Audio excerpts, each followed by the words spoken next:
Well, howdy, friends, and welcome to Dr. G's Daily Cup of Encouragement. It's Monday, which right now feels a whole lot like every other day of the week.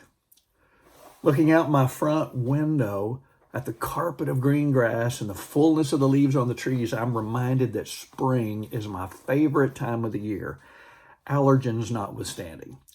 It's a beautiful day in the neighborhood.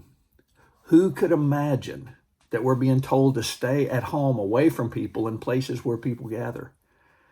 I saw on the news yesterday that government health officials are predicting that this week will be devastating, that it will be remembered like Pearl Harbor and 9/11.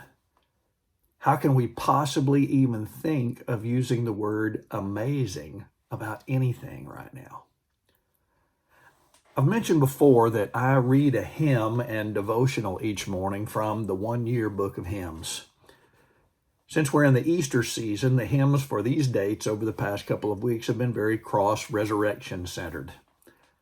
I've also mentioned before that I enjoy the exploration of hymns that were not part of my heritage playlist as someone who grew up in small Southern Baptist churches. Today's song was Cross of Jesus, Cross of Sorrow, with words composed by William John Sparrow Simpson, 1860 to 1952. Here's the verse that stopped me in my tracks this morning.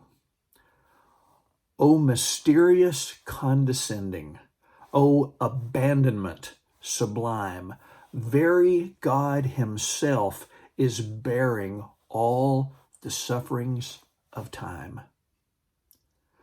Of that verse, the authors of the accompanying devotional wrote, our loving God allowed himself to be bound and killed by people he created. Pause and let that sink in for a moment. Oswald Chambers wrote, the cross was not something that happened to Jesus. He came to die. The cross was his purpose in coming. The cross was the place where God and sinful man merged in a tremendous collision and where the way to life was opened. But all the cost and pain of the collision was absorbed by the heart of God. Next Sunday is Easter Sunday.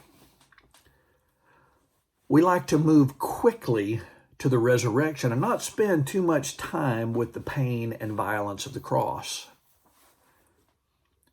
We like the new life motif, one of the things I love so much about spring, without the death and sorrow part. But here's the truth, the amazing truth.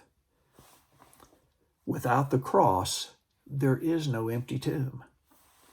If Jesus did not die, he could not rise. And he did it willingly for us.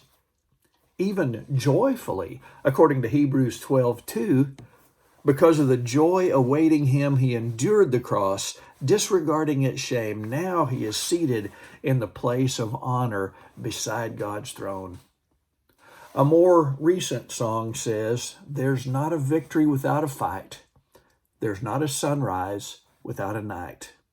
There's not a purchase without a cost. And there's not a crown without a cross.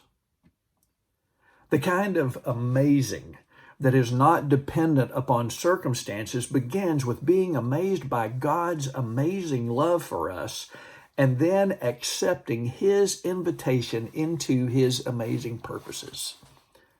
So here's my question for today. Will you take a moment right now to be amazed at just how much our lives matter to God, as demonstrated by the cross? Be amazing today, my friend.